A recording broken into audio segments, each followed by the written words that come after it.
Assalamualaikum warahmatullahi wabarakatuh. Perkenalkan, nama Ibu Seli Rozalia Intan, NPM 1811060453, jurusan Pendidikan Biologi, Fakultas Tarbiyah dan Keguruan UIN Raden Intan Lampung, kelompok PPL 78, DPL atas nama Ibu Mega Arya Monika MPD. Nah, di sini Ibu akan menampilkan sebuah video pembelajaran tentang struktur dan jaringan tumbuhan. Selamat menyaksikan ya. Warahmatullahi wabarakatuh. Udah ada udah. Ya, mungkin yang ikut live teaching minggu lalu kenal ya sama Ibu ya. Cuma siapa yang ikut? Dari Pak? Yang lain ada yang ikut? Bisa ditonton ulang ya materi yang kemarin yang Ibu jelaskan. Sebelumnya Ibu perkenalkan diri dulu. Perkenalkan, nama Ibu Seli Rozalia Intan, bisa dipanggil Ibu Seli.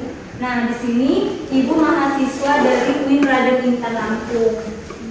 Nah, sama seperti kalian, di sini Ibu masih sama-sama belajar, jadi mohon kerjasamanya ya. Nah, untuk ketika Ibu menjelaskan itu tolong didengarkan, karena waktunya emang gak lama ya, cuma 20 menit. Nah, tadi juga udah kepotong sama Ibu wali kelas kalian. Nah, kemudian kalau dikasih tugas itu tolong dikerjain ya, baik yang di Google Classroom maupun yang offline nanti, karena sekarang kalian udah tatap muka.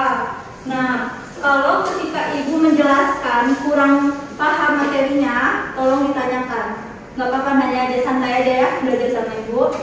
Nah, kita langsung aja sekarang belajar tentang struktur dan jaringan tumbuhan. Dibuka bukunya halaman 119.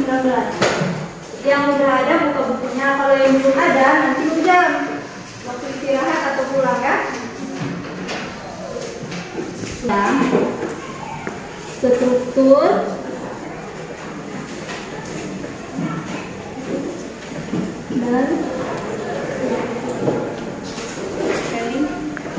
dan jaringan tumbuhan.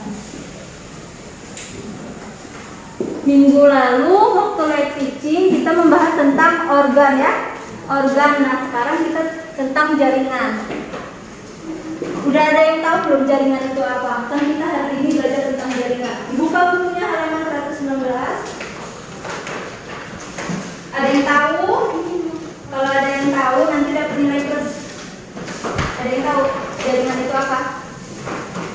Kalau nggak tahu jawab ya, nggak tahu. Kalau tahu jawab. Tahu, oke? Itu dan jaringan tumbuhan. Yang dicatat apa ya sebenarnya? Jaringan adalah sekumpulan sel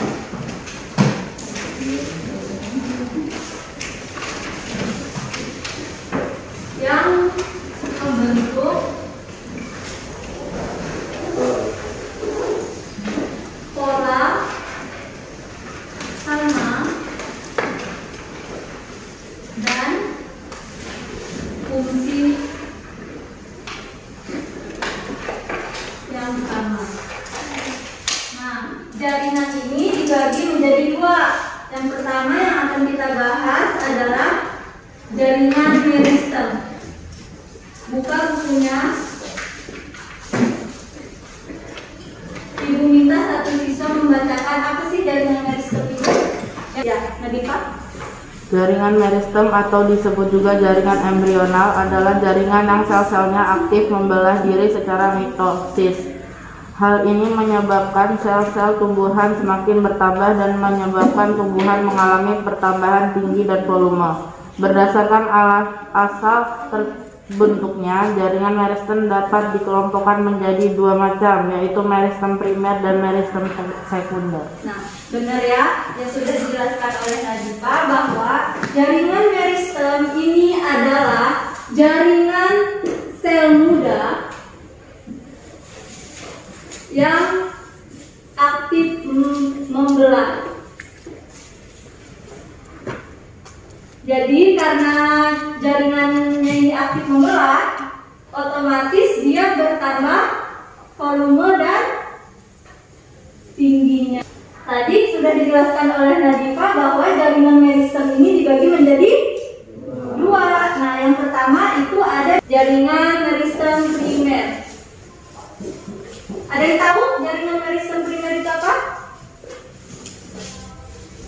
kedua jaringan meristem sekunder.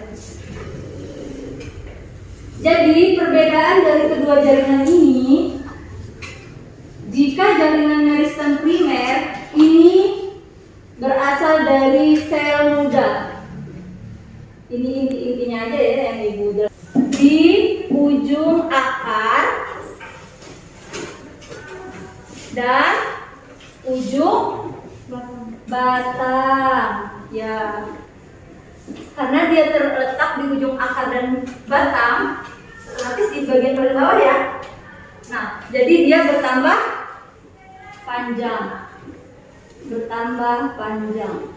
batang sama akarnya itu bertambah panjang. Kalau bertambah panjang itu yang tinggi gini ya, itu panjang terus, itu namanya bertambah panjang. Kalau jaringan meristem sekunder ini kebalikan dari ini, dia terbentuk dari sel dewasa. Biasanya ada di mana meristem sekunder ini? Biasanya ada di kambium pembuluh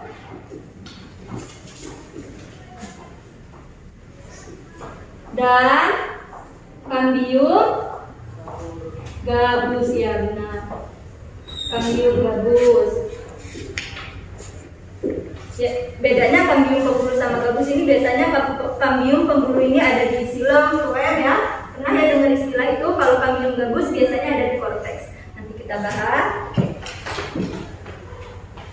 Karena dia berada di kambium pembuluh atau kambium gabus, jadi dia ini bertambah besar batang atau akarnya.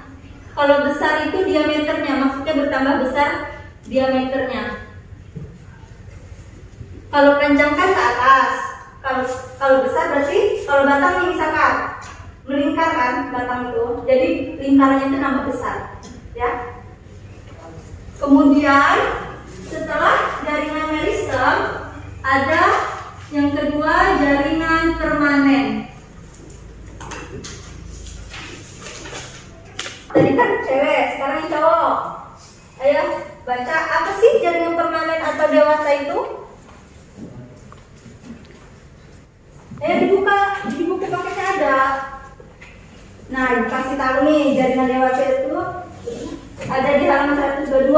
Ayo yang berani dapat nilai plus. Yang nilainya kosong-kosong, yang gak ngumpul, lumayan nih nilainya buat tambahan kalian. Apa yang dimaksud dengan jaringan permanen? Ayo yang berani. Ayo baca, tinggal baca, nggak diapa-apain. Bentar ya, gantian. Yang belum dapat nilai, ayo nilainya kosong. Ibu tunjuk aja ya. Ayo kamu baca. Gak ada buku depannya. Tinggal baca aja, nggak ada yang berani. Jaringan dewasa atau disebut juga jaringan permanen merupakan jaringan yang bersifat non-meristematik atau tidak aktif membelah. Jaringan ini berasal dari pembelahan sel-sel meristem primer dan sel-sel meristem sekunder, jaringan dasar, jaringan penyokong, dan jaringan pengangkut. Bagaimana struktur dan fungsi dari masing-masing jaringan tersebut? Kita mau tahunya ya untuk aktivitas berikut. Nah, benar. Jadi yang sudah dijelaskan temannya tadi benar ya. Kalau jaringan permanen atau jaringan dewasa itu sifatnya non-meristematik. Kalau ini tadi aktif membelah atau istilah dalam biologinya itu meristematik. Kalau yang jaringan permanen ini bersifat tidak aktif membelah. Jadi perbedaannya ini ya. Sel dewasa yang tidak aktif membelah. Yang tidak aktif membelah, tetapi mengalami diferensiasi.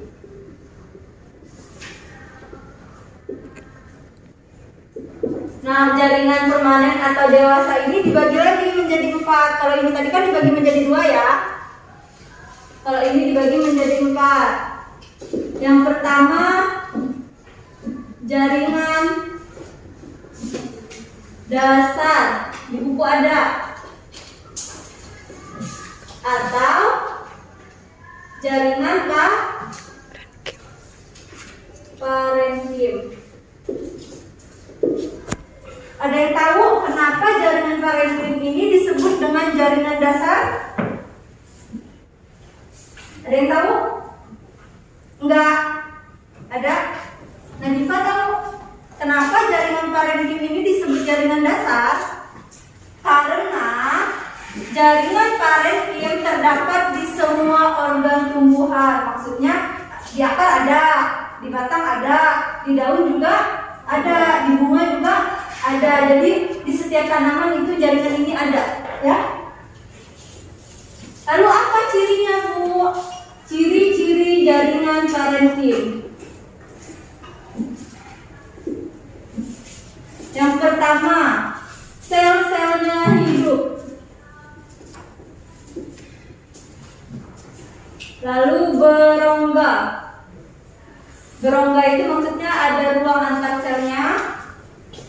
Kemudian dinding selnya tipis.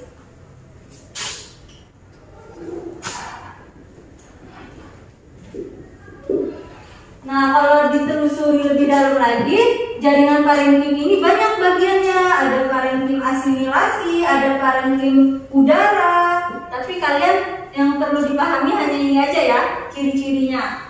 Nah, lanjut yang kedua, ada jaringan pelindung. Sambil dicatat nggak apa-apa ya. Atau jaringan epidermis. Kemarin waktu live teaching udah dijelasin jaringan epidermis itu yang di mana. Jaringan epidermis itu letaknya di bagian luar. Jadi kalau misalkan akar dipotong melintang, ini epidermis bagian luar ya. Nah, kenapa disebut dengan jaringan pelindung? Kenapa? Nah, kalau di daun jaringan epidermisnya ada dua ya. Kemarin udah dijelasin, epidermis atas sama bawah. Nah, kenapa dia disebut dengan jaringan pelindung? Ada yang bisa jawab? Kenapa? Ada di seluruh permukaan luar. Iya, kenapa dia ada di permukaan luar? Karena pelindung. Iya, kenapa dia melindungi? Melindungi apa dia? Melindungi tumbuhan. Ya, tumbuhan jaringan yang ada di dalamnya. Di sini ada apa aja, Bu? Ada xilem, ada phloem, ada jaringan. Kalau di daun ada palisade ya, ada bunga karang. Nanti kalian bisa ya nonton live teaching ulang di YouTube.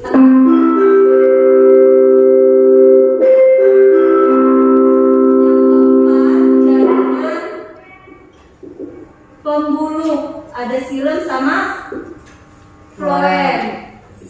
Nah, catat dulu, ini aja yang dapat Ibu jelaskan. Nanti lanjut di pertemuan berikutnya. Ibu jelaskan yang dua ini gimana ya. Catat dulu, karena waktunya sudah habis. Waktunya sudah habis. Itu saja yang dapat Ibu sampaikan. Semoga bermanfaat. Nanti minggu depan kita lanjut lagi. Nah, Ibu ucapkan terima kasih. Wassalamualaikum warahmatullahi wabarakatuh. Waalaikumsalam.